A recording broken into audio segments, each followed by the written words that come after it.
إن الذين فتنوا المؤمنين والمؤمنات ثم لم يتوبوا فطمعهم الله عز وجل في التوبة فقال إن تبتم غفرت لكم. يعني هو بعد يقول وخش الجنة، هي جنتك أنت، هي جنتك أنت، ما يخش الجنة. يعني واحد يقول لك يقتل سيدنا حمزة ويخش الجنة، ما هو ده اللي حصل، إن هو قتل ودخل الجنة. واحد يقول لك إزاي؟ عشان كده يقول لك إيه، يضحك الله عز وجل أقوام يدخلون الجنة في السلاسل، يعني داخل متسلسل. إزاي؟ ده أسر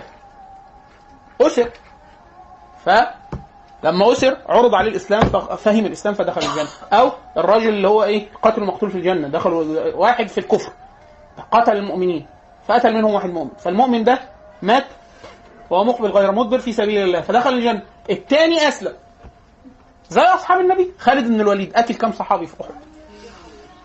قتلهم كلهم.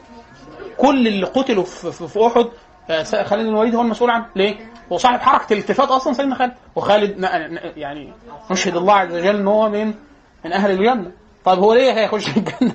هو النبي شاهد ليه بأن هو من أهل الجنة وأن سيف الله المسلول وكذا، بس هو قتل عدد مهول جدا من الصحابة، بس قتلهم مكفر خلاص. والإسلام عشان كده سيدنا عمرو بن العاص عامل شوية حاجات، هو أبو سفيان وخالد وبتاع مجموعة اللي هم كانوا كفر إسلام أي حاجة بيعملها بجد خلاص.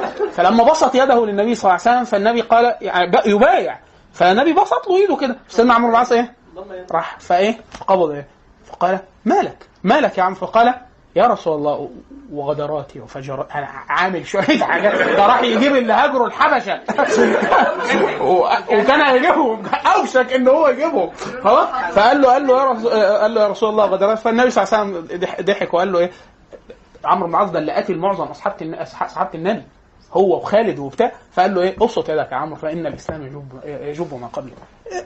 الموضوع سيدنا عكرمه احنا بنقول سيدنا عكرمه ده جابوه منين؟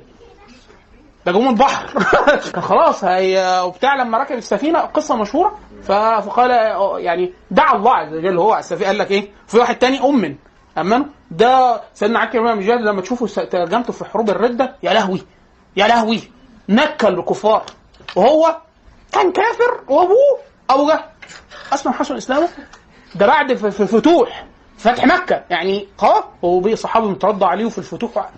عمرو بن العاص كل واحد في مصر بيسجد سجده ليوم الدين في ميزان عمرو بن العاص وسيدنا عمرو بن الخطاب 6 سنين قتل كميه الناس كلها اللي فتنت في دينها. عمر بن الخطاب كان بيعذبهم في الجاهليه في 6 سنين الاولانيين بتوع عدم الاسلام، وعمرو بن العاص وهكذا. في الحديث يختم بده حديث قدسي يقول لك ان الله عز وجل يعني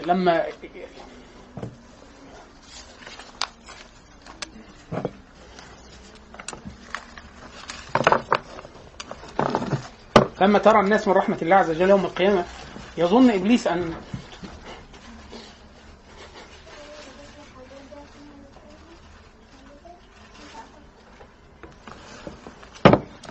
سبحان الله عندك أشهد أن لا إله إلا أنت